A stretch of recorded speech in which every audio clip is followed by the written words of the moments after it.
ជំពូកទី1ផ្នែកទី5រជ្ជកាលលួងស៊ីសុវត្ថិពីឆ្នាំ1904ដល់ឆ្នាំ1927នៅពេលដែលលួងនរោត្តមសោយទីវង្គតភ្លាមគឺនៅឆ្នាំ1904រេស៊ីដង់បារាំង Henri de la Motte បានរៀបចំឲ្យព្រះអង្គម្ចាស់ស៊ីសុវត្ថិឡើងស្នងរាជជាបន្ទាន់ប៉ុន្តែទាល់តែ2ឆ្នាំក្រោយមកទើបព្រះអង្គបានត្រូវអភិសេករីឯអភិសេកនេះគឺបានប្រព្រឹត្តទៅនៅក្រោមអធិបតីភាពនៃលោកប៉ូលបូដែលពេលនោះជាអគ្គទេសាភិបាលបារាំងនៅឥណ្ឌូចិនព្រះបាទស៊ីសុវត្ថិពុំមាននយោបាយដោយព្រះបាទនរោត្តមទេខុសពីលោកនរោត្តមដែលខិតខំរក្សាតុល្យភាពរវាងសៀមនិងបារាំងហើយដែលសង្ឃឹមថាវត្តមានបារាំងនៅឥណ្ឌូចិននឹងត្រូវបញ្ចប់ក្នុងពេលឆាប់ៗព្រោះតែមានចលនាតស៊ូនៅក្នុងប្រទេសលួងស៊ីសុវត្ថិមានជំនឿដូចនេះវិញថាមានតែបារាំងប៉ុណ្ណោះដែលអាចប្រែក្លាយប្រទេសកម្ពុជាឲ្យទៅជាប្រទេសមួយដ៏ទំនើបនៅក្នុងតំបន់ហេតុដូច្នេះហើយបានជានៅក្នុងរជ្ជកាលរបស់ព្រះអង្គពីឆ្នាំ1904ដល់ឆ្នាំ1927ការកែតម្រង់បានប្រព្រឹត្តទៅដោយសុវត្ថិភាពក្រោមរាជស្ដេចអង្គនេះស្រុកខ្មែរបានបោះជំហានយ៉ាងសន្សឹមឆ្ពោះទៅរកភាពសម័យទំនើបនៃសតវត្សទី20ព្រះបាទស៊ីសុវត្ថិជាបុត្រមួយអង្គរបស់ព្រះបាទអង្គឌួងជាមួយអ្នកម្នាងពៅប្រសូតនៅឆ្នាំ1840ព្រះអង្គម្ចាស់ស៊ីសុវត្ថិជាព្រះអនុជរបស់លោកនរោត្តមនិងជាបងរបស់អង្គស៊ីវត្ថាព្រះបាទស៊ីសុវត្ថិបានទទួលការអប់រំមួយផ្នែកនៅទីក្រុងបាងកកពីឆ្នាំ1854ដល់ឆ្នាំ1858អំពីព្រះបាទអង្គឌួងនៅពេលដែលព្រះបាទអង្គឌួងសោយទីវង្គតទៅហើយនៅពេលដែលព្រះអង្គម្ចាស់អង្គវតីនរោត្តមឡើងស្នងរាជអ្នកអង្គម្ចាស់អង្គស៊ីវត្ថាជំរុញឲ្យព្រះអង្គម្ចាស់ស៊ីសុវត្ថិទៅស្រុកសៀមដើម្បីទុកលទ្ធភាពឲ្យព្រះអង្គធ្វើចលនាប្រឆាំងនឹងលោកនរោត្តមតែម្នាក់ឯងដោយព្រះអង្គម្ចាស់ស៊ីសុវត្ថិពុំព្រមអង្គស៊ីវត្ថាក៏ធ្វើការតស៊ូប្រឆាំងនឹងព្រះអង្គម្ចាស់ស៊ីសុវត្ថិតែម្ដងឥរិយាបថនេះពុំបានធ្វើឲ្យអ្នកអង្គម្ចាស់អង្គស៊ីវត្ថាអត់ឱនឲ្យបានឡើយហើយក៏ពុំបានធ្វើឲ្យព្រះបាទនរោត្តមសពព្រះរាជហឫទ័យដែរលោកនរោត្តមចង់ឲ្យព្រះអង្គម្ចាស់ស៊ីសុវត្ថិយាងទៅប្រទេសសៀមទើបព្រះអង្គមានការកក់ក្ដៅ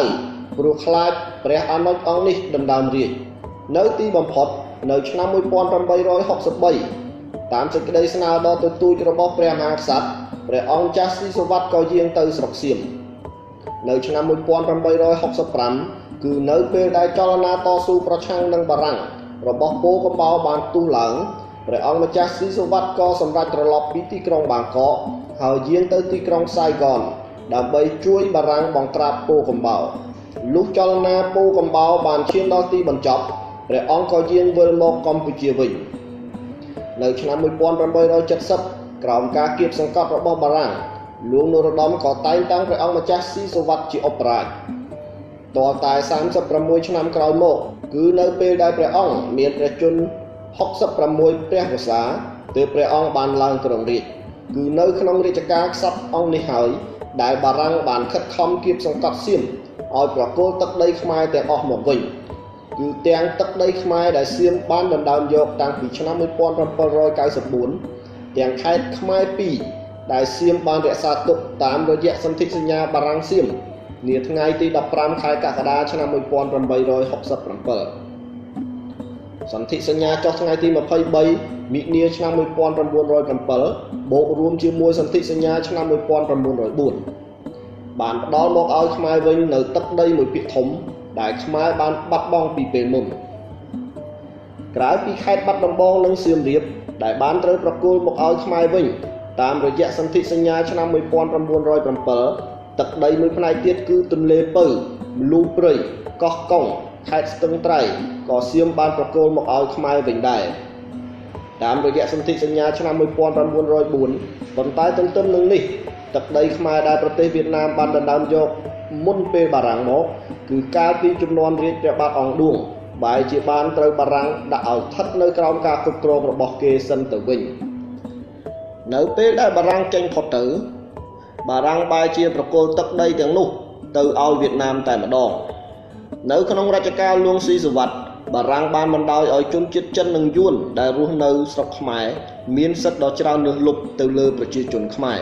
ជាពិសេសនៅក្នុងវិស័យយុត្តិធម៌និងសេដ្ឋកិច្ចប្រជាជនខ្មែរបានងើបឡើងបះបោរប្រឆាំងនឹងបារាំងយ៉ាងខ្លាំងក្លា